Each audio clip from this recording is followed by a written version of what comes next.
Bab 64. Wajah Bandar terlihat sangat buruk, tetapi ia segera pulih. Ia memberikan dadu itu kepada rekannya dan pergi. Ye Mo tahu bahwa ia pasti telah diberi isyarat untuk pergi. Pergi. Sen Qianqian mengambil tumpukan besar keripik dan menaruhnya di piringnya.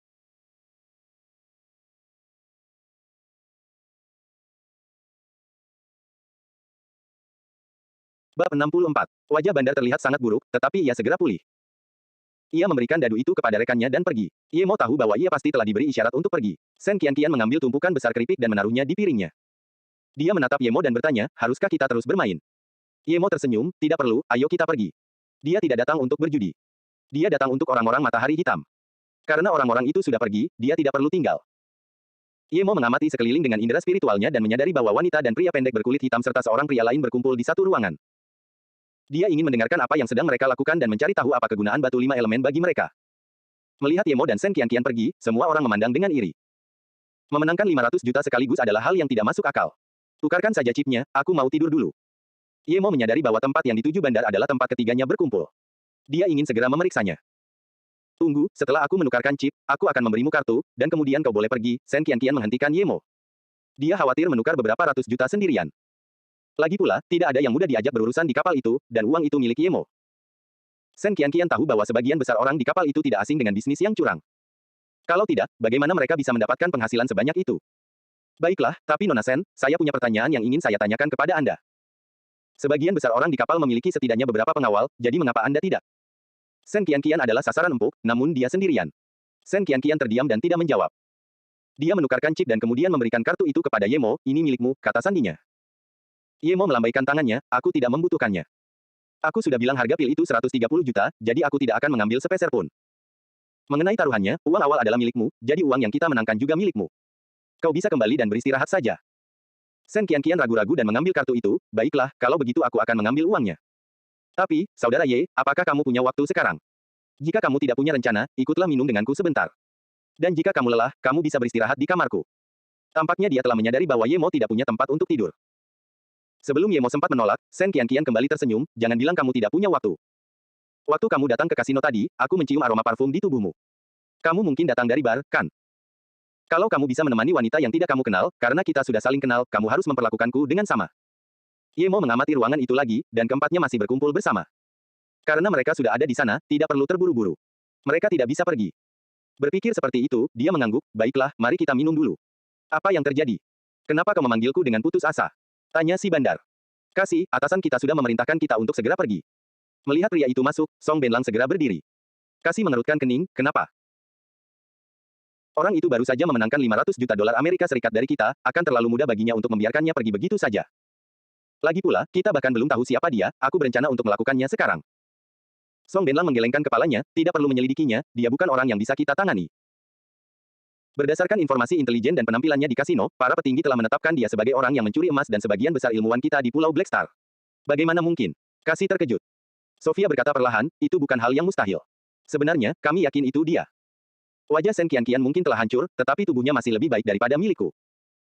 Dan jika dia memang berhasil membeli pil pengawet wajah saat itu di pelelangan, maka wajahnya seharusnya sudah pulih sekarang. Namun, janggut besar itu tidak berpengaruh apapun padanya.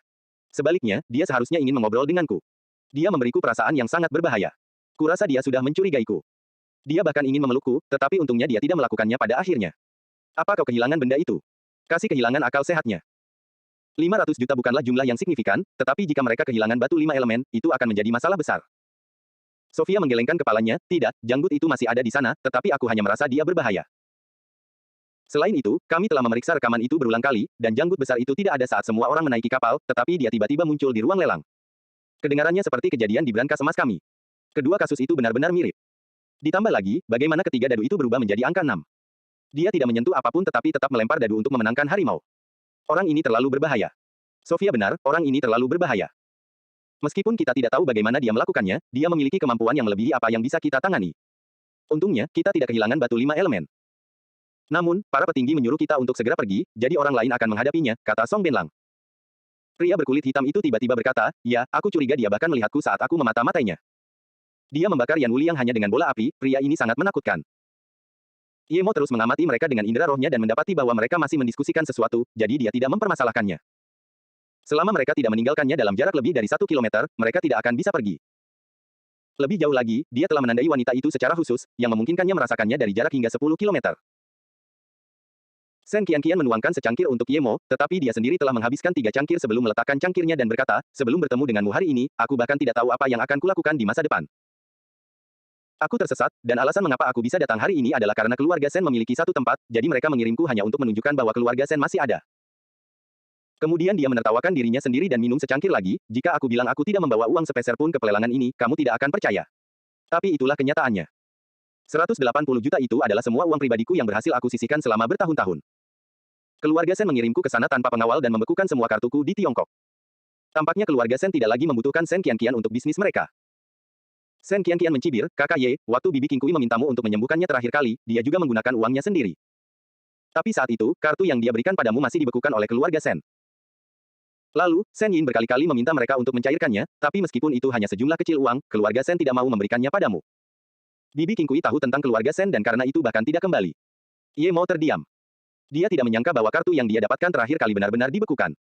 Tidak heran Shen Yin selalu tampak bersalah. Karena berkat dialah dia menemukan lokasi pelelangan, dia tidak akan keberatan. Saya suka perasaan mengelola bisnis. Saya hanya bisa merasakan nilai keberadaan saya jika saya terus menghasilkan uang. Dan kakek juga mengatakan bahwa dia melihat bahwa saya hanya memikirkan bisnis, jadi dia membiarkan saya mengelola keluarga Shen. 60% bisnis keluarga Shen dikendalikan oleh saya, tetapi bagaimana mereka memperlakukan saya sekarang? Saya anggota keluarga Shen, tetapi kartu saya dibekukan. Untungnya, saya punya sejumlah uang pribadi atau saya tidak akan punya tempat untuk menangis. Shen Qianqian kembali minum, tatapan matanya kosong, selama ini aku hanya menjadi mesin pencetak uang bagi keluarga Shen, dan ketika aku tidak berharga, mereka akan menendangku begitu saja. Ye Mo, Dr. Ye yang ajaib, tidak saudara Ye, untunglah aku bertemu denganmu.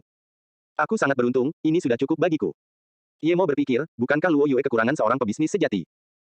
Shen Qianqian adalah seorang jenius, keluarga Shen mungkin buta, tetapi berkat itu dia dapat mengundang Shen Qianqian ke Luo Yue. Berpikir seperti itu, Ye Mo ingin mengungkapkan pikirannya, tetapi kemudian dia mendengar suara melalui pengeras suara, para penumpang dan teman-teman yang terhormat, kami telah tiba di Pulau Qizu.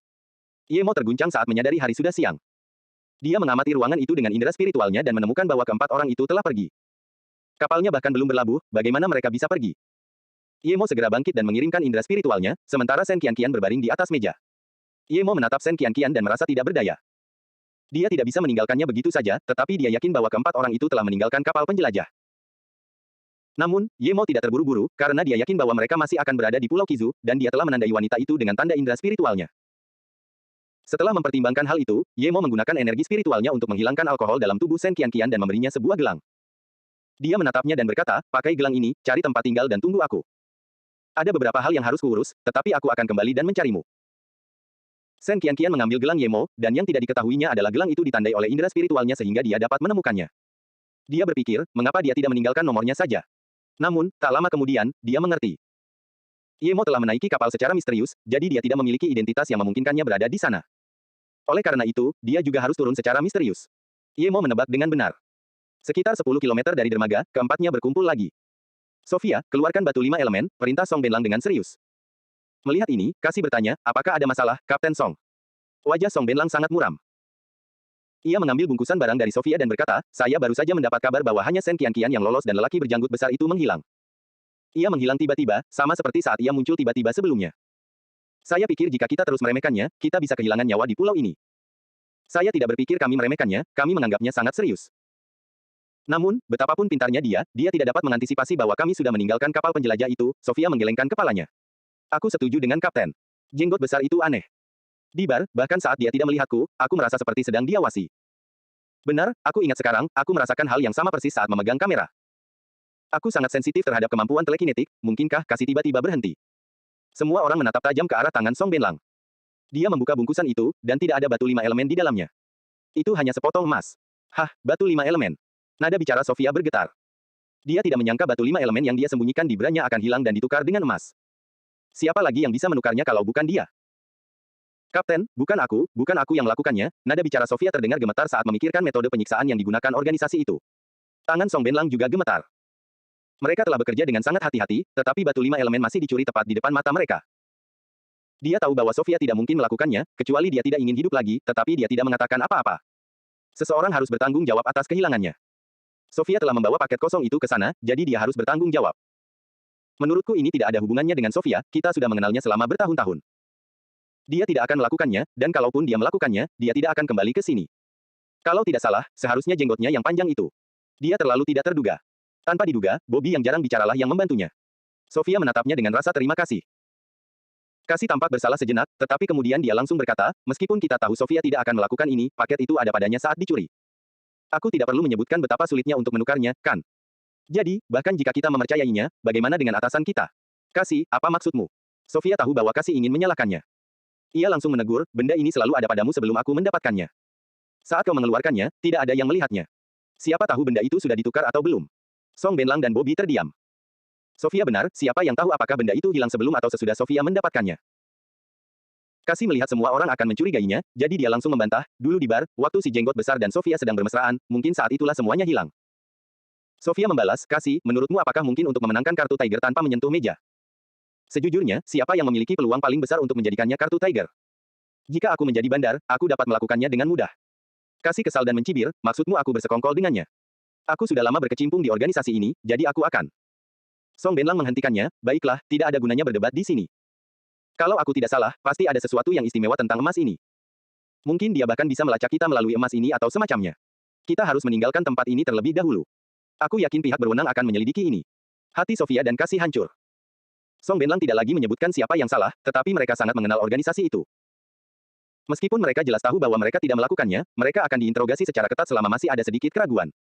Kapten, apa yang harus kita lakukan sekarang? Tanya Bobby. Song Benlang mengeluarkan benda seperti karet hitam dan menaruhnya di atas emas. Kemudian dia memberikan emas itu kepada mereka, saya menambahkan pemancar rudal ke benda ini.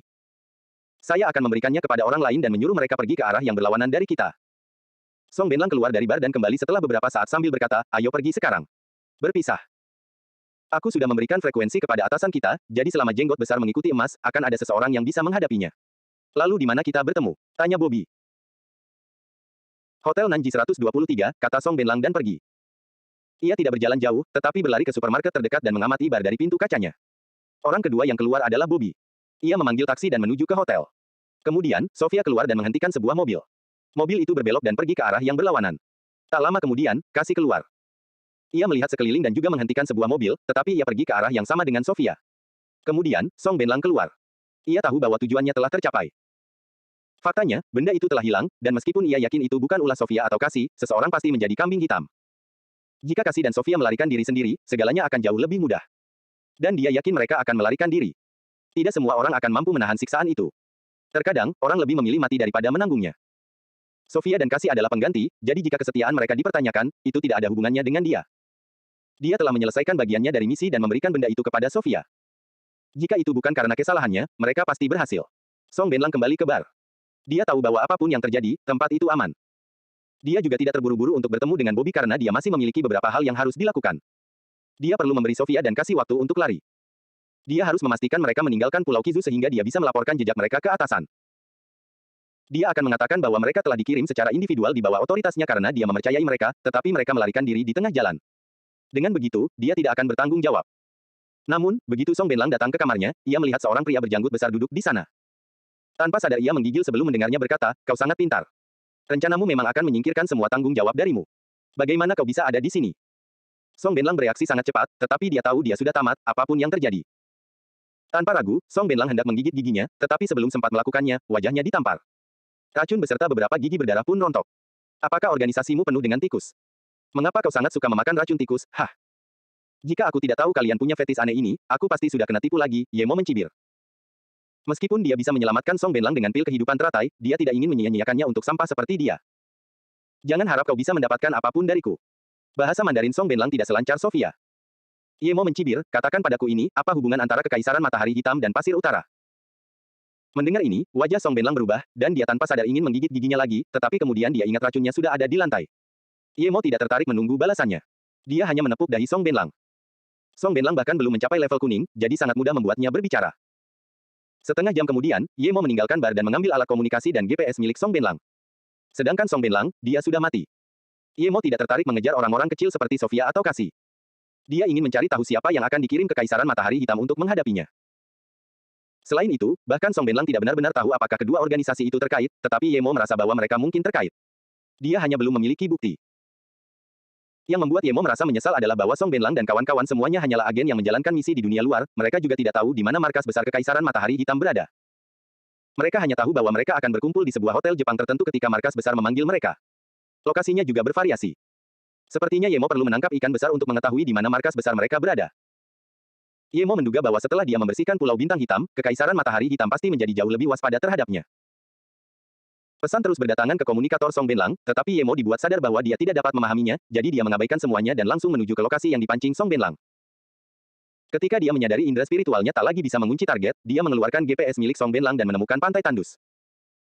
Di pantai itu ada sesosok mayat yang sudah lama meninggal, dan Ye Mo tahu itu adalah mayat orang yang disewa Song Benlang untuk mengantarkan emas itu. Emas yang dibungkus itu sudah tidak ada di tangannya lagi.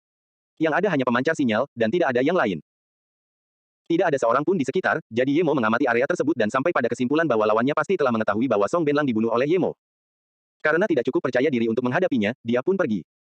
Dia mungkin mengambil emas yang telah ditandai Ye Mo dengan indera spiritualnya untuk penelitian. Ye Mo tidak terlalu kecewa, dia sudah mendapatkan apa yang diinginkannya. Dia tahu bahwa meskipun orang itu tidak mundur, dia hanya akan mampu membunuh satu orang lagi. Ye Mo meninggalkan pantai dan pergi mencari Shen Qianqian. Dia akan bertanya apakah dia ingin pergi ke Luo Yue. Ketika Ye Mo menemukannya, dia mendapati wanita itu sedang bertengkar dengan seseorang di luar toko. Kerudung yang biasanya menutupi wajahnya telah hilang, dan dia tampak sangat marah. Apa yang terjadi? Ye Mo mendekat dan bertanya. Shen Qianqian melihat Ye Mo datang dan segera menghampirinya, orang-orang ini benar-benar tidak tahu malu. Aku tahu toko ini, dan toko ini sangat terkenal karena tidak pernah menjual barang palsu dimanapun. Namun, setelah dua wanita membeli sesuatu di sini, mereka mengatakan itu palsu dan meminta pengembalian uang. Ketika polisi datang, mereka mendengarkan cerita mereka sepenuhnya dan membantu kedua wanita itu membawa pemilik toko pergi dan bahkan meminta toko itu segera tutup. Toko itu juga harus membayar kembali kedua wanita itu 10 kali lipat. Ye Mo baru menyadari bahwa mereka berada di depan toko Luo Yue. Jika itu adalah bisnis orang lain, dia tidak akan bisa memastikan bahwa mereka tidak menjual produk palsu, tetapi bisnisnya pasti tidak akan bisa. Di mana pemilik tokonya? Tanya Ye Mo. Ini aku. Seorang pemuda dengan bekas tamparan di wajahnya berjalan mendekat. Ada kemarahan yang terlihat jelas di matanya. Ye Mo menatapnya dan berkata, siapa yang memukulmu? Suami wanita itu. Wanita itu menjebak kami, mengatakan kami menjual pil kecantikan palsu. Padahal saat mereka membelinya, saya suruh mereka mengeceknya langsung, tapi mereka bilang mereka percaya toko kami, jadi mereka tidak mau. Lalu, setelah pil itu diambil, mereka kembali dan menjebak kami karena menjual obat palsu. Jelas pemuda itu. Ye Mo mengangguk, kalau begitu, bukankah seharusnya kau menamparkan mereka balik? Hah? Pemuda itu menatap pria di sebelah kedua wanita itu dengan ragu. Pria itu tampak terlalu kekar. Jika kamu tidak ingin membalas pukulan mereka, tidak apa-apa. Pukulanmu tidak akan ada gunanya. Ye Mo tidak akan memecat orang ini, tetapi dia benar-benar tidak menyukai orang yang terlalu penakut. Mendengar hal ini, pemilik toko itu pun bertindak berani dan menyerang pelaku, menamparnya. Meskipun pemilik toko itu cukup cepat, pria itu masih mampu bereaksi, tetapi begitu dia bereaksi, dia mendapati dirinya tidak dapat bergerak. Tampar, tampar. Melihat kejadian itu kedua polisi hendak datang untuk menangkap pemilik toko. Namun, Ye Mo kemudian melangkah maju dan berkata, ini adalah toko Luo Yue. Jika kamu berani menangkap pemilik tokonya sebelum yakin bahwa dialah yang bersalah, kamu akan menantang Luo Yue. Jika kamu melakukannya, maka jangan salahkan Luo Yue karena membalas dendam. Mereka segera menghentikan langkah mereka. Jika masalah ini dibesar-besarkan untuk menantang Luo Yue, mereka tidak akan berani disalahkan. Ketika Luo Yue diserang oleh AS dan aliansinya, mereka akhirnya membayar tebusan besar kepada Luo Yue. Mereka telah mendengar bahwa penguasa kota Luo Yue juga sangat protektif, jadi jika mereka membuat Luo Yue kesal, itu tidak akan menjadi lelucon. Orang-orang di sekitar melihat kejadian itu dan mulai bergemuruh, terutama kedua wanita itu. Seolah merasa tidak seharusnya diancam seperti itu, seorang polisi berkata, apapun yang terjadi, memukul orang itu salah. Kita harus membawanya pergi. Pemilik toko mendengar ini dan berkata dalam bahasa Korea, ketika dia memukulku pertama kali, mengapa kamu tidak membawanya pergi? Ye Mo melihat kedua polisi itu terdiam dan mencibir, seseorang datang untuk membuat klaim palsu, namun polisi kalian malah mengambil orang yang tidak bersalah dan meminta ganti rugi kepada Luo Yue. Logika apa ini? Aku akan memberitahu kalian sekarang juga bahwa jika kalian tidak memberi ganti rugi kepada Luo Yue sebelum malam tiba dan melaporkan saluran TV manapun yang mungkin bertanggung jawab atas hal ini, Luo Yue akan meninggalkan Korea Selatan. Korea Selatan tidak akan lagi menjadi negara yang bersahabat dengan Luo Yue. Mendengar ini, orang-orang di sekitar tertawa. Siapakah orang berjanggut besar ini? Penguasa kota Luo Yue. Polisi merasa mereka terlihat buruk karena diancam oleh Ye Mo, jadi mereka akan membawa pemilik toko itu pergi. Namun sebelum mereka melakukannya, Ye Mo berkata pada pemilik toko, tanyakan pada kedua wanita itu mengapa mereka meminum obat palsu untuk menjebak Luo Yue. Pemilik toko tidak dapat bereaksi, tetapi Shen Qianqian juga ada di sana. Dia tidak tahu mengapa Ye Mo ingin menanyakan hal itu, tetapi dia masih berbicara dalam bahasa Korea yang fasih, kamu jelas membeli pil kecantikan asli, jadi mengapa kamu menggunakan yang palsu untuk menjebak toko? Banyak orang menertawakan pertanyaan konyol itu. Siapa yang akan mengakuinya? Tetapi yang benar-benar mengejutkan semua orang adalah jawaban kedua wanita itu. Seorang wanita berkata, itu karena seseorang memberi kami 50 juta won dan menyuruh kami membeli sekotak pil di sini lalu menukar pil itu dengan pil palsu yang mereka berikan kepada kami. Kami tidak hanya mendapatkan 50 juta won sebagai gantinya, tetapi juga pil kecantikan. Ya, begitulah, kata wanita satunya. Namun, tepat setelah mereka mengatakan hal itu, para wanita itu tersadar dan berpikir bahwa mengakui hal itu adalah hal yang tidak masuk akal. Mereka segera menutup mulut mereka, tetapi sudah terlambat. Kamu gila. Kok bisa kamu ngaku begitu? Teriak lelaki itu. Mereka benar-benar mengakuinya. Orang-orang memandang mereka seperti orang bodoh. Ketiga orang bodoh ini hanya mengatakan bahwa toko ini menjual obat palsu, tetapi segera setelah itu, mereka mengakui bahwa mereka berbohong. Hanya Shen Qianqian yang tahu kalau itu ada hubungannya dengan Ye Mo, dan dia bertanya-tanya, apa yang tidak bisa dilakukan Ye Mo. Kedua polisi itu tidak dapat lagi membawa pergi pemilik toko dan hanya dapat membawa pergi 3 orang yang membuat onar. Kita tidak akan berhenti di situ, kata pemilik toko. Ye Mo mengerutkan kening. Dia merasa semua ini sangat aneh. Orang bodoh mana yang akan melakukan hal seperti ini? Apa manfaatnya bagi mereka? Shen Qianqian juga merasa ada yang tidak biasa. Dia menatap Ye Mo dan berkata, Ye Mo, aku tidak tahu kamu begitu patriotik. Aku tahu Luo Yue berasal dari Tiongkok, tetapi mengapa aku merasa ada yang lebih dari itu? Ye Mo mengabaikan pemilik toko dan menarik Shen Qianqian ke ruang rapat lalu berkata, saya hanya mengurus barang-barang saya sendiri, saya dari Luo Yue, lihat. Kemudian, dia mengeluarkan bukti identitas sebagai kepala teknisi Luo Yue. Dia tidak melepas lencana presiden. Kamu benar-benar dari Luo Yue? Shen Qianqian bertanya dengan kaget. Namun, dia segera berpikir, tidak heran Ye Mo bisa mengeluarkan pil pelindung wajah. Ye Mo mengeluarkan ponselnya untuk mengisi dayanya lalu berkata kepada Shen Qianqian, jika kamu tidak ingin tinggal di kota Jin, mengapa kamu tidak datang ke Luo Yue saja? Aku yakin dengan kemampuanmu, kamu bisa mendapatkan posisi kepala perdagangan. Shen Qianqian menatap Ye Mo dengan mata besarnya dan menunjuknya setelah beberapa saat, jadi, kamu adalah atasan Luo Yue. Kamu bilang kamu datang untuk mencariku sebelumnya. Itu semua pasti rencana. Kamu ingin aku bekerja untukmu, kan? Ye Mo menyetujui otaknya. Dia sudah menghubungkan titik-titiknya. Dia tersenyum pahit, ya, ketika aku melihat bahwa kamu tidak hidup dengan baik di keluarga Shen, aku ingin meyakinkanmu untuk pergi ke Luo Yue. Tentu saja, tidak apa-apa jika kamu tidak mau. Shen Qianqian tiba-tiba berdiri dengan gembira dan meraih tangan Ye Mo, siapa bilang aku tidak ingin pergi, aku sangat ingin pergi. Tolong bantu aku harus pergi. Kau benar-benar jimat keberuntunganku. Kau memberiku pil pengawet wajah dan sekarang, kau akan membantuku mencari pekerjaan di Luo Yue, aku sangat senang. Shen Qianqian memang sangat senang. Dia sudah lama berencana untuk pergi ke Luo Yue tetapi tidak punya cara, jadi sekarang Ye Mo memberinya kesempatan, bagaimana mungkin dia menolaknya? Baiklah, jangan terburu-buru. Ye Mo membuka kunci ponselnya dan hendak menelepon Su Yuehua, tetapi begitu dia membuka ponselnya, dia menerima panggilan. Kakak kedua, ada apa? Itu Su Ping. Dia jarang menelepon, jadi Ye Mo peduli padanya yang menelepon. Melihat panggilan itu tersambung, Su Ping segera berkata, kakak ketiga, kalau saja kami masih belum bisa menghubungimu, aku pasti sudah menyatakan perang terhadap Indonesia. Ye Mo tersenyum, kakak kedua, berhentilah bercanda. Sekarang berbeda dengan sebelumnya, kita tidak bisa begitu saja memulai perang. Kita tidak cukup kuat untuk bisa melawan siapapun yang kita inginkan. Kita butuh alasan untuk bertarung. Sebelum Su Ping mengatakan sesuatu, Su Yuehua mengambil telepon itu. Presiden, ini aku, Yuehua. Ada apa, Suster Yuehua? Ye Mo merasa ada yang tidak beres. Su Yuehua tampak tenang saat berkata perlahan, selama 2 hari terakhir, gerai kami di berbagai negara mengalami beberapa masalah. Toko-toko di lebih dari 10 negara melaporkan bahwa ada orang yang memfitnah kami, mengklaim bahwa kami menjual barang palsu. Beberapa di antaranya bahkan dirobohkan. Tatapan mata Ye Mo menjadi dingin. Segalanya memang tidak sesederhana yang terlihat pada pandangan pertama. Jelas ada seseorang di balik semua ini. Mereka yang tidak mengetahui kebenarannya akan berpikir bahwa Luo Yue benar-benar memiliki masalah. Bagaimana situasi sebenarnya? Ye Mo bertanya lagi. Su Yuehua menjawab, 3 toko dibobol di 3 negara dan para pekerjanya tidak terluka, tetapi di Indonesia, 6 orang meninggal. Kami telah menutup toko di sana, dan para personel telah kembali. Saudara Su mendukung penyerangan ke Indonesia. Meskipun saya juga sangat marah, saya tidak percaya bahwa menyatakan perang hanya untuk itu adalah tindakan yang tepat. Ye Mo mencibir. Dia tahu ada pihak yang tidak ingin Luo Yue berkembang terlalu cepat. Cara ini akan efektif terhadap negara lain, tetapi tidak terhadap Luo Yue. Maka Ye Mo berkata, Saudari Yuehua, mengenai negara-negara yang tidak menangani situasi ini demi kepentingan kita, segera cabut semua produk yang kita jual di sana dari peredaran dan tutup semua hubungan militer dan komersial dengan negara-negara tersebut. Pada saat yang sama, jika mereka memiliki bisnis di Luo Yue, tutup juga sampai mereka menyadari kesalahan mereka dan membayar kita kompensasi yang cukup. Baiklah, Su Yuehua setuju tanpa ragu. Luo Yue tidak pernah merasa khawatir tentang pemasaran. Ketika Luo Yue menarik diri dari suatu negara, yang seharusnya khawatir adalah negara itu dan bukan Luo Yue. Dan Su Yuehua tahu bahwa menghentikan hubungan militer dan komersial berarti negara-negara tersebut tidak akan mendapatkan mesin pengganggu mereka bahkan jika mereka telah membayarnya. Bagaimana dengan Indonesia? Su Yuehua tahu bahwa Ye Mo tidak akan membiarkan negara itu pergi begitu saja. Meskipun Luo Yue memiliki hampir 300.000 imigran, negara itu masih jauh dari kata padat penduduk dan warganya tidak memiliki cukup solidaritas. Karena itu, Su Yuehua tidak ingin menyelesaikan masalah dengan cara militer. Untuk Indonesia, nada bicara Ye Mo dingin, hentikan semua bisnis kita di sana dan usir bisnis mereka dari Luo Yue. Pada saat yang sama, hentikan semua hubungan dengan mereka dan minta mereka memberi kompensasi 70 miliar dolar Luo Yue. Su Yuehua menarik napas dalam-dalam.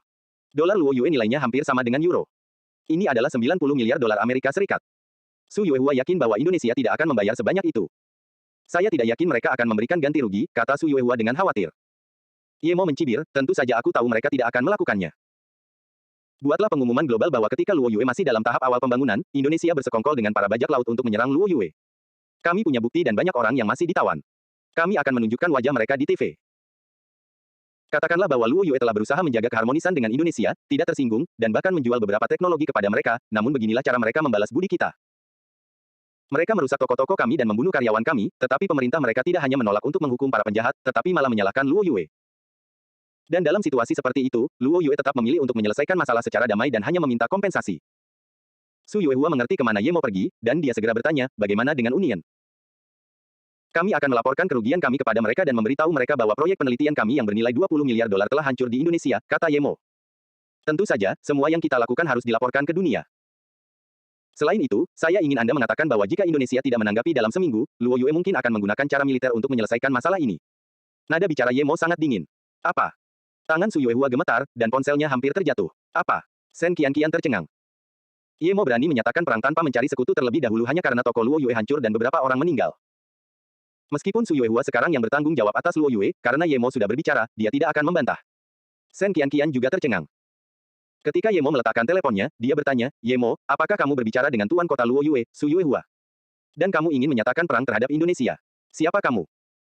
Yemo meletakkan telepon dan tersenyum, banyak orang yang menanyakan hal ini kepadaku, tetapi kamu dapat mengetahuinya saat kamu sampai di Luo Yue.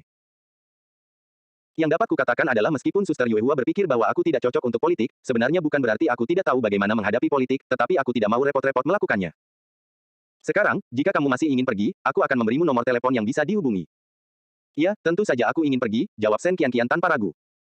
Tidak peduli siapa Yemo, pergi ke Luo Yue adalah impiannya. Yemo menatap pemilik toko, apakah Anda punya rekaman kedua wanita itu yang mengakui penipuan mereka? Pemilik toko tampaknya menyadari bahwa Yemo bukan orang biasa dan segera berkata, ya, ada rekaman video. Baiklah, kirim rekaman video itu ke situs web resmi kami. Mungkin Anda bisa dipromosikan berkat itu, Yemo tersenyum. Pemilik toko segera menyadari bahwa ini adalah kesempatan yang baik. Jika dialah yang memberikan bukti penipuan, atasannya pasti akan mempromosikannya. Dia dengan hormat mengantar Yemo dan Sen Qianqian pergi sebelum menangani rekaman itu. Sebelum Yemo meninggalkan Pulau Kizu, Luo Yue sekali lagi menarik perhatian dunia. Luo Yue Pharmaceuticals dituduh menjual obat palsu di banyak toko yang berbeda. Di beberapa negara, toko-toko tersebut bahkan dirampok dan dihancurkan, dan sebagian besar negara-negara barat menggugat Luo Yue. Toko di Indonesia adalah kasus yang paling tidak masuk akal. Tidak hanya beberapa orang yang menghancurkan seluruh toko, tetapi beberapa karyawan bahkan terbunuh.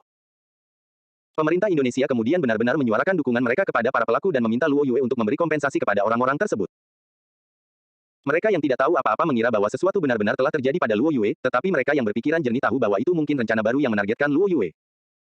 Banyak orang mengira penjualan Luo Yue akan mulai anjlok, namun setelah 1 hari bernegosiasi, Luo Yue membuat pernyataan yang kuat. Pernyataan tersebut menyatakan bahwa akun-akun obat palsu tersebut adalah penipuan dan merupakan kasus pemalsuan. Janji dasar Luo Yue adalah bahwa Luo Yue tidak akan pernah menjual produk palsu. Luo Yue menyatakan bahwa mereka akan menghentikan semua kolaborasi dengan negara-negara yang telah memperlakukan Luo Yue secara tidak adil. Sedangkan untuk Indonesia, karena Luo Yue adalah negara yang cinta damai, mereka hanya meminta Indonesia untuk memberikan ganti rugi sebesar 70 miliar dolar Luo dan menyerahkan para pelakunya agar tidak terjadi perang. Jika Luo Yue tidak menerima ganti rugi tersebut beserta permintaan maaf dalam waktu 1 minggu, mereka akan menyatakan perang. Pada hari Luo Yue membuat klaim ini, situs web resmi Luo Yue mengunggah klip 2 wanita yang mengakui klaim mereka palsu. Meskipun orang-orang tidak tahu mengapa kedua wanita itu mengakui segalanya, ada banyak saksi dalam video tersebut, sehingga segera dipastikan bahwa video itu tidak palsu. Setelah Luo Yue menarik diri dari kerjasama dengan beberapa negara, negara-negara tersebut mulai khawatir. Mereka tidak menyangka masalah kecil seperti itu akan ditanggapi dengan serius.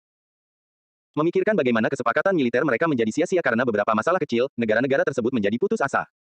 Para perwakilan segera terbang ke Luo Yue untuk meminta perdamaian dan penyelesaian. Pemerintah Korea semakin kesal. Karena keserakahan 2 wanita itu, mesin pengganggu yang hendak mereka dapatkan dan kerja sama mereka dengan Luo Yue lenyap begitu saja. Bagaimana mereka bisa mengatasinya? Dunia semakin tidak tenang, dan jika negara lain yang memiliki mesin pengganggu berperang tetapi Anda tidak memilikinya, seperti tentara Korea sekarang, Anda akan lumpuh. Pada hari yang sama ketika Luo Yue membuat pengumuman, kedua polisi tersebut dibawa pergi, dan pemerintah Korea Selatan melakukan yang terbaik yang mereka bisa untuk membantu menangkap dalang tersebut agar bisa mendapatkan pengampunan Luo Yue dan kerjasama yang berkelanjutan.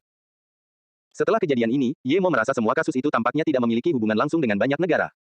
Kecuali mereka bodoh, negara-negara itu tidak akan melakukan itu. Itu tidak menguntungkan mereka dengan cara apapun dan malah hanya menimbulkan masalah dengan Luo Yue. Bahkan jika negara-negara itu ingin melakukan sesuatu seperti itu, mereka harus menunggu sampai mereka mendapatkan mesin pengganggu. Yemo dapat mengatakan bahwa mungkin ada pihak ketiga yang terlibat, tetapi dia tidak akan mengubah rencananya. Jika Yemo bisa memiliki pertimbangan seperti itu, orang lain pun bisa. Semua insiden itu terjadi di negara-negara yang telah menandatangani kontrak untuk mesin interferensi. Setelah memikirkannya, orang-orang langsung menduga pasti ada pihak ketiga yang terlibat yang ingin membahayakan hubungan Luo Yue dan negara-negara tersebut. Menurunkan penjualan Luo Yue mungkin menjadi salah satu target, tetapi menghentikan kerjasama militer Luo Yue dengan negara-negara tersebut pasti menjadi tujuan utamanya.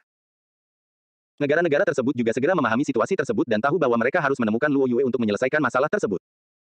Untuk melakukan itu, mereka harus menyelidiki klaim palsu tersebut. Adapun pernyataan Luo Yue tentang Indonesia, itu bukan urusan mereka. Jadi bagaimana jika mereka berperang? Mungkin berkat perang ini, mereka akan mengetahui kemampuan ofensif Luo Yue. Perang Luo Yue dengan AS hanya membuktikan bahwa pertahanan mereka tak tertandingi. AS merasa paling dirugikan atas semua kejadian ini, dan Presiden AS yang baru segera mengadakan pertemuan. AS tahu bahwa banyak orang akan mencurigai mereka sebagai dalang, karena AS pasti akan senang jika Luo Yue berada di pihak yang buruk di banyak negara lain, tetapi Tuhan tahu bahwa mereka tidak ada hubungannya dengan hal itu.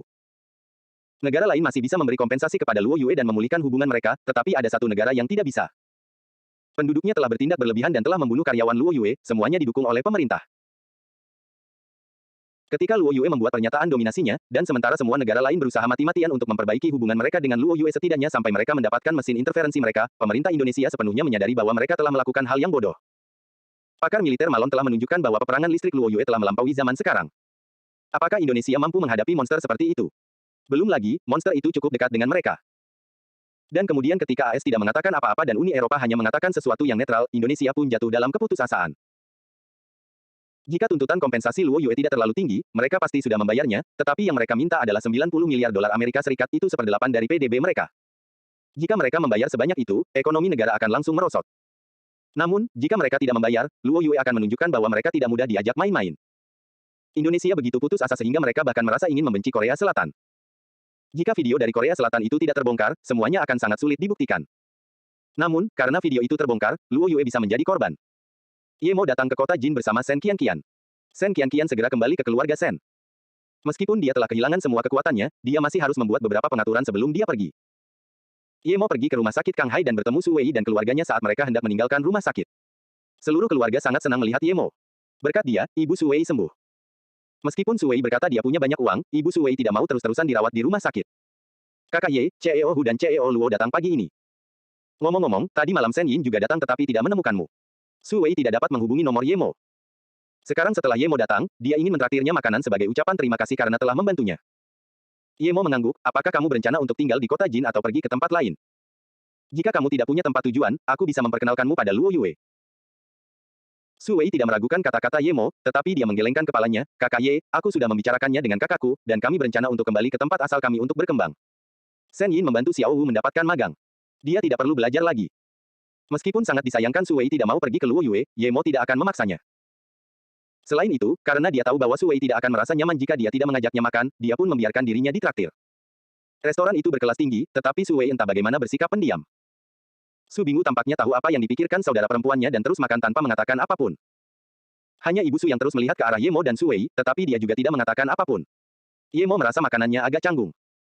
Meskipun dia ingin mengatakan sesuatu, dia juga tidak tahu bagaimana memulai pembicaraan. Setelah makan, mereka meninggalkan restoran. Su Wei tampaknya ingin mengatakan sesuatu kepada Yemo, tetapi dia ragu-ragu berkali-kali dan akhirnya tidak mengatakannya. Dia hanya mengucapkan selamat tinggal kepada Yemo. Melihat ketiganya pergi, Yemo tahu bahwa perpisahan itu berarti mereka mungkin tidak akan pernah bertemu lagi. Su Wei adalah gadis yang baik, jadi dia mendoakan keberuntungan bagi keluarganya. Ponselnya bergetar, dan Yemo mengangkat telepon itu. Itu dari Han Zexin. Akhirnya kau menyalakan teleponmu. Tekanannya sangat besar saat mencoba menelepon setiap saat. Han Zexin mendengar suara Yemo dan merasa lega, tetapi ia segera menambahkan, jangan tutup teleponku kali ini. Dia tahu bahwa Han Zexin ingin dia membantu cetak biru bunga angkasa, tetapi itu sudah menjadi milik Yemo. Selain itu, bahkan jika dia memberi Han Zexin cetak biru itu, mereka tidak akan bisa membuatnya. Dan bahkan jika mereka berhasil, mereka tidak akan memiliki sumber energi yang dibutuhkan untuk itu, karena itu membutuhkan batu energi ekstrim. Yemo, datanglah ke Beijing sekali saja, aku punya sesuatu yang kau inginkan di sini. Lagi pula, kau adalah instruktur Flying Snow, sudah lama sekali, tapi kau masih belum datang berkunjung. Aku baru saja mendapat sejumlah besar biji berkualitas tinggi, tidakkah kau ingin melihatnya? Han Zexin seperti serigala besar yang jahat yang mencoba memikat seekor kelinci kecil yang tidak bersalah. Yemo tahu bahwa Han Zexin pasti mengalami masalah. Biasanya, dia tidak akan menggunakan cara seperti itu untuk membuatnya datang ke sana. Namun Yemo benar-benar terpikat oleh biji-biji itu. Namun, Yemo bahkan tidak punya waktu untuk mencari rubah salju karena dia sangat sibuk, apalagi mencari biji besi. Jika bukan karena batu 5 elemen yang sangat berharga, Yemo juga tidak akan berusaha keras untuk mencarinya. Jika bukan karena itu, mungkin dia sudah berada di pegunungan Duanhang, mencari biarawati tua itu dan formasi 7 bintang. Dia juga ingin pergi ke dunia kecil untuk mencari sumber daya. Meskipun dia sangat menginginkan biji-biji itu, dia tetap memutuskan untuk menemui Luo Ying di Ninghai terlebih dahulu. Dia takut Luo Ying tidak menyukai Ninghai. Luo Ying menyukai tempat yang tenang, sedangkan Ninghai seperti pasar yang ramai. Baiklah, kalau begitu aku akan ke sana suatu hari nanti. Mendengar ini, Han Zhaixin segera menutup telepon. Dia takut Yemo akan berubah pikiran. Dia tahu karakter Yemo, jika dia setuju, dia akan melakukannya. Luo Ying tidak memiliki telepon, jadi untuk menghubunginya, Yemo perlu menghubungi Bei Wei, tetapi teleponnya dimatikan. Karenanya Yemo segera menelepon Su Jingwen, dan untunglah, dia mengangkatnya. Yemo, akhirnya kau ingat untuk meneleponku. Aku, Su Jingwen terdengar masam. Yemo menepuk-nepuk bagian. Ia memiliki perasaan aneh terhadap Su Jingwen yang tidak dapat ia gambarkan dengan jelas. Dia sebenarnya ingin bertanya tentang Luo Ying dan Bei Wei, tetapi tidak baik melakukannya segera setelah telepon tersambung. Apakah kamu menelepon karena Luo Ying? Su Jingwen adalah orang pertama yang berbicara setelah terdiam beberapa saat. Namun, setelah Su Jingwen berbicara, Yemo juga mendengar suara Tang Bei Wei. Mengapa teleponnya dimatikan saat dia di rumah? Ya, bagaimana keadaan Luo Ying? Apakah dia ada di sana? Yemo hanya bisa bertanya. Su Jingwen tiba-tiba tertawa, jangan khawatir, dia lebih dari baik-baik saja. Tapi jujurlah padaku, apakah kau sudah memberitahu Luo Ying tentang Kingsway? Yemo, aku sangat mengagumi bagaimana kau bisa menemukan Luo Ying dan Kingsway di waktu yang bersamaan. Keduanya adalah wanita yang sangat sulit ditemukan. Yemo terbatuk. Kalau saja dia belum mendengar dengan jelas keadaan Luo Ying, dia akan berpura-pura tidak mendengar apapun dan menutup telepon. Sekarang setelah Su Jingwen bertanya, dia memilih untuk berkata, kamu juga sangat cantik, jangan hanya membicarakan mereka sepanjang waktu. Su Jingwen terdiam setelah mendengar itu dan setelah beberapa saat, dia tiba-tiba bertanya, Yemo, apakah maksudmu aku sama dengan mereka? Eki Yemo tidak serendah itu, dan dia langsung tahu apa yang dimaksud Su Jingwen. Yemo tidak tahu bagaimana menjelaskannya, tetapi Su Jingwen tiba-tiba berbicara lagi, Luo Ying khawatir padamu, jadi dia pergi mencarimu di kota Jin. Ponsel Bei Wei ada padanya sekarang. Dia seharusnya keluar dari bandara kota Jin sekitar setengah jam lagi. Benarkah? Baiklah, kalau begitu aku akan menjemputnya sekarang. Yemo merasa beruntung telah meneleponnya, kalau tidak, dia akan kehilangan Luo Ying. Yemo merasa bahwa ia mengabaikan Su Jingwen, jadi ia segera bertanya, Jingwen, bagaimana kabar kalian di Ninghai? Aku akan segera kembali ke Ninghai, dan saat aku kembali, apakah kau ingin ikut denganku ke Luo Yue? Aku bukan siapa-siapa bagimu, mengapa aku harus pergi ke Luo Yue? Nada bicara Su Jingwen sedikit masam. Yemo sebenarnya ingin menutup telepon dan menemui Luo Ying, tetapi dia tidak ingin Su Jingwen merasa buruk. Tiba-tiba, Su Jingwen tertawa, pergilah temui istrimu. Dengan kecantikannya, pasti ada banyak serigala yang menatapnya. Tapi Yemo, kau menikahi 2 orang sekaligus. Mendengar ini, Yemo menghela napas lega dan tersenyum, untunglah aku berada di Luo Yue. Kami belum mengumumkan hukum perkawinan. Seharusnya tidak apa-apa menikahi 2 istri. Aku akan membuat hukum perkawinan sebelum pernikahan kita, hehe. Lalu bagaimana dengan 3? Su Jingwen tiba-tiba bertanya. Yemo tercengang. Apa maksudnya? Namun, panggilan telepon itu segera ditutup. Yemo menggelengkan kepalanya dan menyingkirkan pikirannya. Dia memiliki perasaan yang baik terhadap Su Jingwen, tetapi itu tidak berarti dia harus menikahinya. Luo Ying dan Kingsway, dan dia sangat puas. Jika Ning Kingsway tidak muncul, dia hanya akan menikahi Luo Ying. Bahkan Ning Kingsway, dia menerimanya hanya setelah dia mempertaruhkan nyawanya untuknya dan ketika dia tidak tahu apakah Luo Ying ada di planet itu. Jika dia tahu, hasilnya mungkin akan berbeda. Ketika Luo Ying bersiap untuk naik pesawat, tiba-tiba ada sosok yang berlari melewatinya. Meskipun wajahnya melintas dengan cepat, dia yakin itu adalah Yemo. Sosok itu melewati pemeriksaan keamanan dengan cepat dan masuk ke terowongan yang menuju ke penerbangan ke Beijing. Yemo, panggil Luo Ying. Sosok itu tampak ragu sejenak dan melihat sekeliling namun tetap bergegas pergi. Luo Ying berteriak lagi, tetapi orang di depannya sepertinya tidak dapat mendengarnya lagi. Dia segera mengejarnya tetapi dihentikan oleh 2 anggota staf bandara. Maaf, aku melihat seseorang yang kukenal, dan aku ingin menyapa. Luo Ying merasa wajah itu mirip dengan wajah Yemo, tetapi ada yang aneh. Dia tidak merasakan keintiman itu, tetapi karena dia melihatnya, dia harus memastikan apakah orang itu adalah Yemo. Maaf, jalan yang Anda lalui adalah jalan yang satunya. Jalan ini menuju Beijing, jadi kami tidak bisa membiarkan Anda lewat. Luo Ying berkata dengan putus asa, aku hanya perlu menanyakan sesuatu, paling lama hanya butuh 2 menit. Para staf masih menggelengkan kepala dan tidak membiarkan Luo Ying lewat. Mungkin karena dia terlalu cantik, salah satu dari mereka berkata tanpa daya, kamu hanya bisa pergi ke sana jika kamu membeli tiket ke Beijing. Penerbangan berikutnya ke Beijing akan berangkat dalam 20 menit. Luo Ying tidak banyak berpikir, dia hanya ingin melihat apakah orang itu adalah Yemo. Dia segera berlari ke loket penjualan tiket dan ingin membeli tiket ke Beijing. Maaf, tiket ke Beijing sudah habis terjual hari ini, dan pesawat akan segera lepas landas. Penerbangan berikutnya besok siang, kata staf tersebut. Luo Ying berbalik dengan kecewa. Jika Yemo benar-benar pergi ke Beijing, untuk apa dia pergi ke kota Jin? Pada saat itu, seorang wanita parubaya berlari ke loket sambil membawa tiket. Maaf, tapi saya tidak bisa pergi ke Beijing hari ini. Saya ingin mengembalikan tiket ini. Wah, bagus sekali. Ada seseorang di sana yang menginginkan tiket ke Beijing. Kamu bisa memberikannya padanya. Petugas itu menghentikan Luo Ying dan membantu keduanya melakukan prosedur yang diperlukan. Beberapa menit kemudian, Luo Ying mendapat tiket ke Beijing. Ia tidak menyangka akan seberuntung itu. Luo Ying segera naik ke pesawat untuk mencari pria yang mirip Yemo. Kalau bukan Yemo, dia pasti langsung turun. Tepat saat dia naik pesawat, dia melihat orang yang dia cari sedang pergi ke kamar mandi. Setelah ketegangan Luo Ying mereda dan ia menjadi tenang, ia merasa ada yang tidak beres. Ini bukan pertama kalinya ia naik pesawat. Biasanya, orang tidak diperbolehkan masuk ke toilet saat pesawat hendak lepas landas, dan pengembalian tiket itu terjadi secara kebetulan. Yang terpenting, saat Yemo datang ke Ninghai, dia akan menghubunginya secepatnya. Bahkan jika dia tidak bisa datang menemuinya, dia pasti akan meneleponnya. Berpikir seperti itu, Luo Ying ingin segera turun. Dia kurang pengalaman, tetapi itu tidak berarti dia bodoh. Hanya saja dia sangat merindukan Yemo. Halo, silakan kencangkan sabuk pengaman dan duduk. Pesawat akan segera lepas landas, seorang pramugari menghampiri Luo Ying dan bertanya dengan sopan. Luo Ying ingin mengatakan sesuatu, tetapi saat dia merasakan pesawat bergemuruh, dia tahu tidak ada gunanya mengatakan apapun sekarang pesawat sedang lepas landas. Luo Ying yakin bahwa semua kebetulan ini adalah jebakan. Orang itu jelas bukan Yemo. Keakraban yang dirasakannya dari Yemo bukanlah sesuatu yang bisa diberikan oleh tiruan wajah. Mengapa orang-orang ini melakukan hal ini? Selain kecantikannya yang sedikit istimewa, hanya Yemo yang bisa menjadi alasan dia terperangkap. Kemungkinan besar, karena kalau tidak, mereka tidak akan mengirim seseorang yang mirip Yemo untuk menarik perhatiannya. Luo Ying benar-benar tenang saat menyadari hal itu. Dia tahu bahwa orang-orang itu mungkin ingin menangkapnya untuk mengancam Yemo atau mendapatkan sesuatu darinya. Dia tidak akan membiarkan mereka mendapatkan apa yang mereka inginkan. Luo Ying agak linglung. Jika orang-orang itu mengincarnya, bukankah itu berarti Bai Wei juga akan menjadi incaran? Dia baik-baik saja karena dia masih memiliki senjata ampuh yang diberikan Yemo, tapi bagaimana dengan Bai Wei? Memikirkan hal ini, dia ingin menelepon Bai Wei, tetapi tidak ada sinyal lagi. Ninghai, di rumah kecil itu. Su Jingwen menunduk dan memainkan bunga-bunga, tetapi Tang Bai Wei tahu bahwa dia sedang merasa tidak enak. Tang Bai Wei tidak tahu bagaimana cara menghiburnya. Hei, Bai Wei, kamu bilang kakakmu tidak bersama Luo Ying selama aku bersamanya, kan? Apakah aku terlalu bodoh atau terlalu jelek? Su Jingwen menatap Tang Bai Wei dan bertanya. Tang Bai Wei menatap Su Jingwen dengan bingung dan tidak tahu harus berkata apa. Saudari Jingwen, aku tidak tahu mengapa kakakku begitu baik kepada saudari Luo Ying, tetapi aku tahu bahwa jika kakakku telah bertemu dengan saudari Luo Ying sebelum saudari Kingsui, maka dia mungkin tidak akan melihat saudari Kingsui berbeda darimu. Aku merasa mereka seperti. Tang Bai Wei ragu-ragu cukup lama sebelum berkata, sepertinya mereka pernah menikah di kehidupan sebelumnya. Mungkin jika kamu mulai berkultivasi, kamu akan mendapatkan perasaan yang tak terlukiskan itu. Berkultivasi. Bai Wei, apa itu kultivasi? Apakah itu meditasi yang kamu lakukan setiap hari? Su Jingwen tiba-tiba bertanya. Tang Bai Wei tahu bahwa dia seharusnya tidak memberitahunya, tetapi dalam hatinya, Sister Jingwen memiliki posisi yang sama dengan Sister Kingsui. Dia mengangguk, ya, saudara laki-laki saya mengajari saya kultivasi. Dia menjelaskannya dengan sangat mistis dan mengatakan kepada saya untuk tidak memberitahu siapapun kecuali Sister Jingwen, saya tidak melihat Anda sebagai orang luar, jadi saya memberitahu Anda. Su Jingwen menunduk dan tidak bertanya apa-apa lagi. Yemo telah mengajari Tang Bai Wei dan Ning Qingsui, dan Luo Ying juga, tetapi dia tidak mengajarinya. Dari situ, bisa diketahui bahwa dia tidak begitu dekat dengan Yemo. Sekarang setelah dipikir-pikir, Yemo mungkin sekuat itu karena kultivasinya. Su Jingwen jelas merasa bahwa Tang Bai Wei juga memiliki temperamen yang halus, seperti Yemo.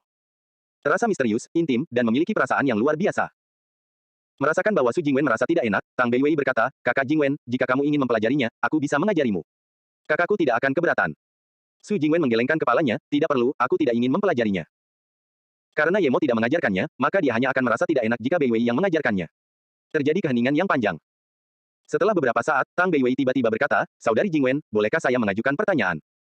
Su Jingwen mengangguk dengan mata merah. Jika kamu menyukai kakakku dan kakakku menyukaimu, tetapi suatu hari ketika kamu hendak menikah, kamu menyadari bahwa kamu adalah saudara perempuan kakakku yang telah lama hilang, apa yang akan kamu lakukan? Mata Tang Bai Wei juga sedikit merah, dan dia bahkan tidak benar-benar tahu mengapa dia menanyakan hal itu. Hah, bagaimana mungkin?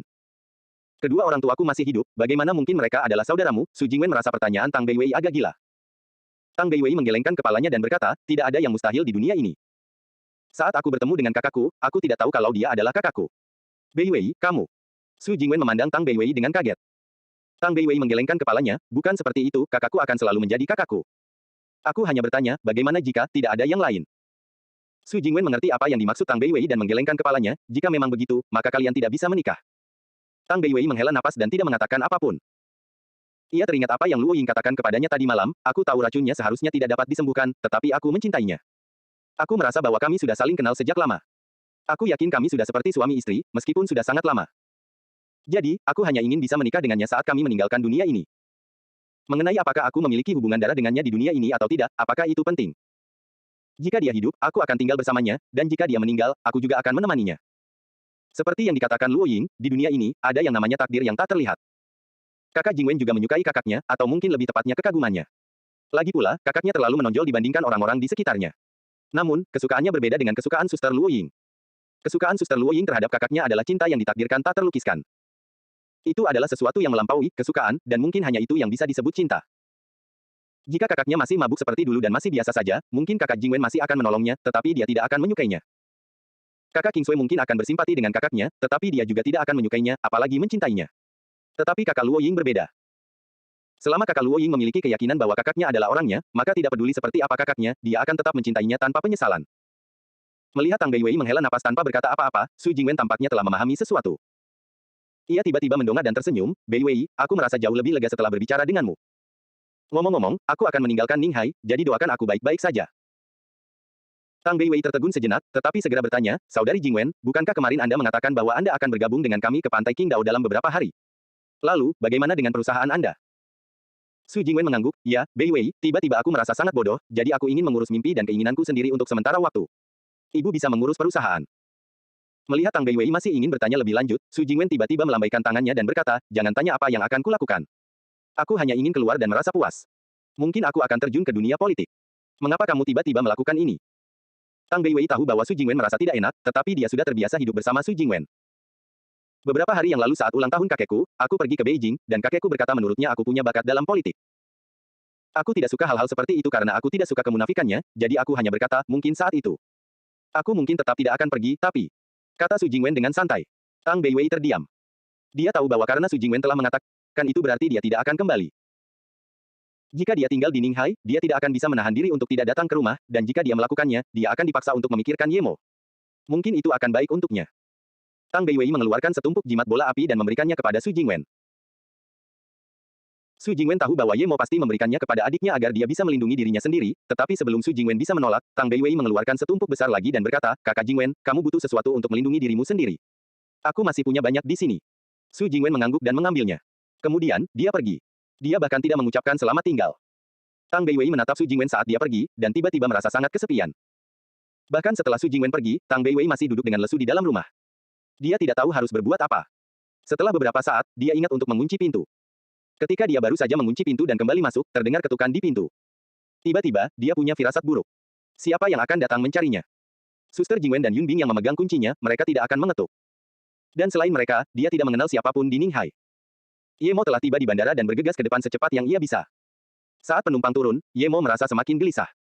Dia tidak melihat Luo Ying, dan dia percaya bahwa Jingwen tidak akan berbohong padanya. Yemo tidak lagi ingin menunggu, jadi dia masuk ke dalam mode tidak terlihat. Ketika dia memindai area itu dengan indera spiritualnya, dia tidak menemukan Luo Ying. Luo Ying tidak pernah naik pesawat. Dia tidak menelepon Su Jingwen kembali, karena jika Luo Ying kembali, dia akan segera memberitahunya. Berpikir seperti itu, dia segera pergi ke kantor terbesar di sekitarnya. Di sana, seorang pria gemuk sedang berciuman dengan seorang wanita berpakaian profesional. Kemunculan Yemo yang tiba-tiba membuatnya hampir tak berdaya. Tanpa berpikir panjang, dia mendorong wanita itu menjauh. Ketika dia melihat bahwa yang datang itu hanyalah seorang pria berjanggut besar, wajahnya menjadi dingin, dan dia berkata, siapa kamu? Siapa yang mengizinkanmu datang ke sini? Yemo mengarahkan pistolnya yang tak berpeluru ke kepala ibu itu dan berkata, cari secepatnya mengapa seseorang bernama Luo Ying tidak naik pesawat dari Ninghai ke kota Jing. Jangan tembak, aku akan segera melihat. Pria gemuk itu melihat pistol dan langsung mengompol. Cepat.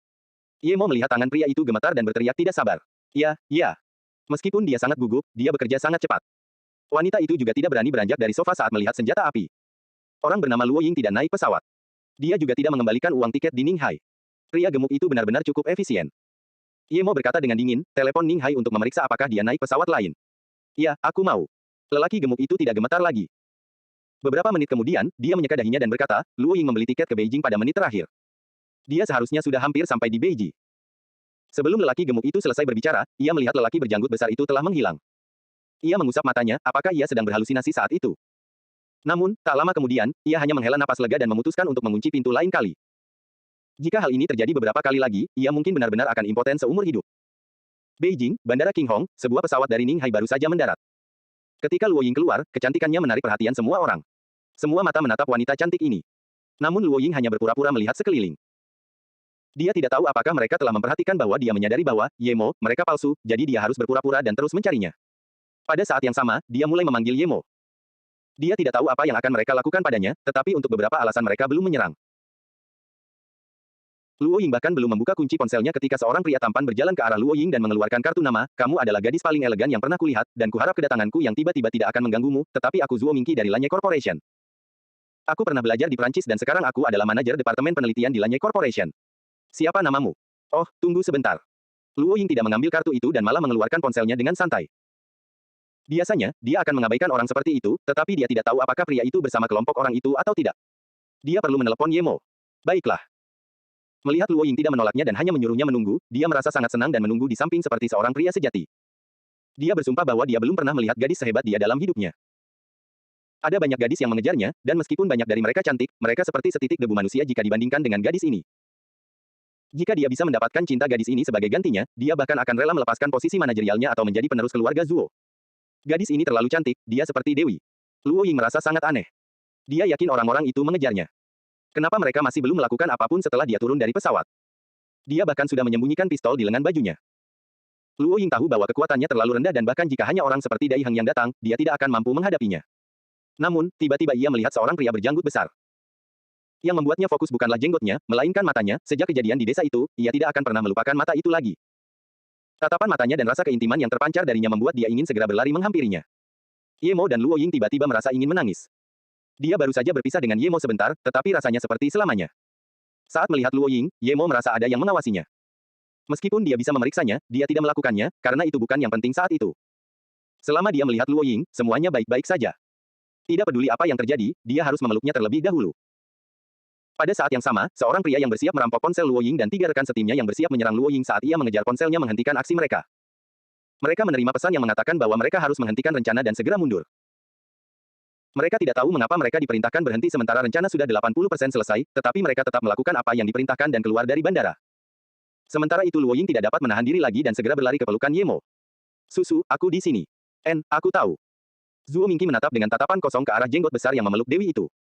Ia merasa otaknya kekurangan oksigen. Dewi macam apa yang memeluk pria berjanggut jelek ini? Ini seperti menanam bunga di kotoran sapi. Semua orang di sekitar juga melihat kejadian ini dengan linglung. Mereka merasa jantung mereka akan hancur. Setelah sekian lama, Zuo Mingqi sampai pada kesimpulan bahwa sang Dewi pasti telah ditipu. Selama dia menghadapi si jenggot besar, dia akan tahu siapa yang harus dipilih. Berpikir seperti itu, dia mengeluarkan kartu namanya dan berjalan ke arah Luo Ying dan Yemo, sambil berkata, "Saya Zuo Mingqi, kepala riset Lanye Corporation." Yemo tidak ingin berbicara dengannya, tetapi ketika mendengar nama perusahaan itu, dia mengambil kartu itu dan berkata, "Oh, saya pernah mendengar tentang perusahaan ini." Kemudian, dia menarik tangan Luo Ying, "Ayo pergi, ceritakan semuanya nanti." Zuo Mingqi tertinggal berdiri di sana dalam keadaan linglung. Tidak lama setelah itu, di sebuah rumah besar di Beijing, beberapa orang sedang duduk bersama. Orang yang tampak seperti Yemo di pesawat telah melepas topengnya dan sedang menelepon.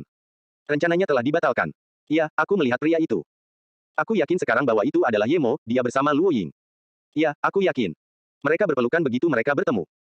Nada bicara pria itu sangat serius, tetapi dia juga gemetar. Mereka yang mengenalnya tahu bahwa tangannya tidak akan gemetar bahkan ketika ia membunuh banyak orang, namun sekarang, tangannya benar-benar gemetar. "Tidak, saya yakin 1 jam sebelumnya dia masih di kota Jin, tetapi dia muncul di bandara Jinghong Beijing. Ini seharusnya tidak mungkin, tetapi itu terjadi. Semuanya berjalan sangat baik sesuai rencana semula, dan saya dapat mengatakan bahwa jika dia tidak muncul, kami akan berhasil dan saya tidak perlu memerintahkan pemberhentian. Dia terlalu menyeramkan." Tangan pria itu masih gemetar. Tiba-tiba nada bicara lelaki itu meninggi juga, "Tidak, dia tidak naik pesawat ke sini, aku yakin itu. Ya, aku menduga dia punya semacam alat terbang kecil, tapi aku belum melihatnya. Oke, apa yang harus kita lakukan selanjutnya?" Meskipun Tang Beiwei tidak benar-benar tahu mengapa dia merasa gelisah, tetapi sejak dia mulai berkultivasi, dia punya firasat tentang apa yang mungkin terjadi dalam waktu dekat. Dia dengan hati-hati mengirimkan indera spiritualnya dan melihat seorang pengantar makanan. Dia menghela napas lega, apakah dia terlalu berhati-hati? Tepat saat dia hendak membuka pintu, dia melihat pria itu membawa pistol. Dia menyadari bahwa dia terlalu ceroboh. Tang Beiwei mengeluarkan jimat bola api. Jika orang itu menyerbu masuk, dia akan melemparkannya. Meski sekarang dia sudah di tahap 2, dia tidak tahu gerakan apapun kecuali bola api dan pengendalian angin. Namun, saat itu Tang Beiwei melihat pria itu mengangkat telepon, berbalik dan pergi. Dia pun menghilang dengan cepat. Setelah pria itu pergi, Tang Beiwei membeli telepon dan menelepon Yemo. Di sebuah kedai kopi, Yemo mendengar cerita Luo Ying dan menyadari bahwa orang-orang ini berasal dari Kekaisaran Matahari Hitam atau Pasir Utara. "Biar aku telepon Beiwei." Begitu Yemo meraih telepon, Beiwei langsung menelepon. Mengetahui bahwa dia baik-baik saja, Yemo merasa lega. "Beiwei, meskipun aku tidak tahu mengapa mereka tiba-tiba mundur, kamu tetap harus berhati-hati. Bagaimana kalau aku kembali dan membawamu ke Beijing juga?" Tang Beiwei tahu bahwa Luo Ying telah menemukan saudaranya dan merasa lega. Dia tidak ingin menjadi orang ketiga di Beijing, jadi dia meyakinkannya, saudaraku, aku baik-baik saja. Aku memiliki indera spiritual sekarang dan aku dapat menggunakan pengendalian angin dan bola api. Aku masih memiliki banyak jimat bola api, jadi tidak ada yang dapat melakukan apapun padaku, jangan khawatir. Ye Mo berpikir sebentar dan setuju. Meskipun dia baru tahap 2, dia adalah seorang kultivator Dao. Akan sulit bagi seniman bela diri tingkat awal tingkat hitam untuk mengimbanginya. Meskipun dia tidak bisa mengalahkan mereka, dia bisa melarikan diri. Kemudian, Ye Mo bangkit dan berkata kepada Luo Ying, ayo kita pergi mengunjungi seorang lelaki tua dan mendapatkan uang. Setelah itu, kita akan pergi ke Ninghai dan membawa Beiwei ke Luo Yue. Luo Ying setuju. Meskipun Ye Mo tidak menyebutkan lagi orang-orang yang telah menipu Luo Ying agar naik pesawat ke Beijing, dia telah bertekad akan memusnahkan mereka sebelum dia pergi ke dunia kecil. Sekarang setelah dia menyelesaikan urusannya dan bersama Luo Ying, dia tidak perlu lagi memakai topeng. Dia membersihkan semuanya di toilet. Ye Mo tahu bahwa orang-orang itu mungkin sudah menebak siapa dia, tapi kenapa? Ketika Ye Mo dan Luo Ying pergi ke tempat Han Zhaixin, hari sudah sore. Ye Mo terutama datang untuk mendapatkan biji, tetapi dia juga ingin bertemu dengan Li Hu dan Zhang Jue, mereka cukup dekat. Meskipun dia telah membantu mereka, mereka juga telah membantunya sebelumnya. Ketika dia menghadapi keluarga Song atau ketika dia membutuhkan mereka untuk melindungi Ye Ling dan Ye Zifeng, mereka telah banyak membantu. Mengetahui bahwa Ye Mo akan datang, Han Zhaixin keluar untuk menyambutnya begitu dia melangkah masuk. Ketika dia melihat Luo Ying, dia tidak dapat menahan diri untuk tidak menyetujui selera Ye Mo. Baik Ning Qingsui maupun Luo Ying jauh lebih cantik daripada Han Yan. Penatua Han, panggil Li Hu dan Zhang Jue untuk makan juga. Aku sudah lama tidak bertemu mereka, pinta Ye Mo. Han Zhaixin menghela nafas, aku memanggilmu kali ini karena mereka. Ye Mo mengerutkan kening, apa ini? Han Zhaixin ragu-ragu sebelum berkata, terakhir kali kita bicara, aku sudah memberitahumu tentang masalah cetak biru bunga angkasa. Bahkan jika kita tidak bisa mendapatkannya, kita tidak bisa membiarkan negara lain memilikinya. Jadi, ketika berita itu tersebar, beberapa negara mengirim tuan mereka untuk mengambilnya dan begitu pula kita. Ye Mo terdiam. Bahkan Li Hu dan Zhang Jue pun ikut. Han Zhaixin mengangguk, bukan hanya mereka. Negara ini juga telah mengirim 8 orang lainnya. 10 elit telah pergi, tetapi sudah beberapa bulan dan masih belum ada kabar dari mereka. Saya sangat khawatir. Jadi, kau meneleponku berkali-kali agar aku membantumu melihat apa yang terjadi. Ye Mo merasa tidak nyaman. Li Hu dan Zhang Jue adalah teman-temannya, dan dia telah memberitahu Han Zhaixin berkali-kali bahwa itu tidak ada gunanya, bahkan jika mereka mendapatkan cetak birunya. Namun, dia tetap mengirim orang untuk mati. Jika Li Hu dan yang lainnya bertarung melawan Pasir Utara, bagaimana mereka bisa menang? Sejak mereka mengembangkan senjata kecepatan cahaya, bahkan dia tidak bisa memastikan kemenangan yang jelas. Han Zhaixin tampak bersalah tetapi tetap mengangguk, ya, aku sadar bahwa tidak seorang pun selain dirimu yang dapat menolong. Aku tahu Luo Yue adalah milikmu dan kau lebih sibuk daripada aku, tetapi aku benar-benar tidak punya cara lain.